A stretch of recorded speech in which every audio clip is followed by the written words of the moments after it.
বিদ্যাধরী নদীতে আবার দেখা গেল একাধিক কুমির, আতঙ্কিত এলাকাবাসী। গত কয়েকদিন আগে মিনাখার বিদ্যাধরী শাখা নদীতে দেখা গিয়েছিল একটি কুমির। তারপর সেই কুমিরটিকে হারোয়ার আটপুকুর অঞ্চলের উচিলদহ ভাঙাপাড়া এলাকায় বেশ কিছু মৎস্যজীবীরা ফিশারির মধ্যে থেকে জাল দিয়ে ধরে ফেলে। সেই ঘটনার পর শনিবার মিনাখার বিদ্যাধরী নদীতে আবার দেখা গেল কুমির।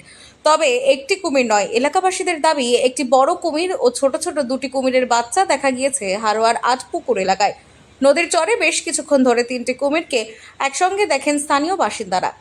এখানে নদীতে দেখা গেছে তিনখানা কুমির, একটা বড় দুখানা ছোট। তাই এইটাই আমি বলবো যে বন দপ্তর থেকে যদি এইটা ধরার ব্যবস্থা হয় তা খুব ভালো হয়। মানে ওখানে কি করছিল এরা, এখন কি করছিল? ধার দিয়ে হেঁটে হেঁটে আসছিল, ময়লা থেকে তো ডুবতে পারছিল না, মানে মাটির মধ্যেই কি হেঁটে চলে ঘুরছে? হেঁটে হেঁটে ঘুরছিল ধার দিয়ে। আপনারা যখন দেখলেন তারপর কি করলেন? আমরা দেখলাম, ছবি তুললাম, তুলে বাচ্চা কাচ্চা সব চট দিয়ে হেঁটে যাচ্ছিল, তখন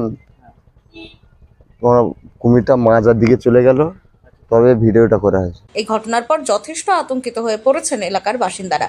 বিশেষ করে যারা নদীতে মাছ ও পোকা সংগ্রহ করতে যান তাদের মনে যথেষ্ট আতঙ্ক তৈরি হয়েছে। এখানে দেখছি এই নদীর চরে খেলা করছিল, মানে হেঁটে যাচ্ছিল, সেইটা দেখলাম।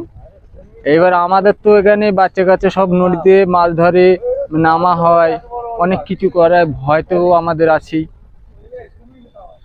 এর আগেও তো কুমির দেখা গেছিল এই নদীতে। হ্যাঁ হ্যাঁ দেখা যাচ্ছে। হ্যাঁ, এর আগে একটা কুমির ছিল, এখন বুঝতে তিনখানা কুমির দেখা গেল।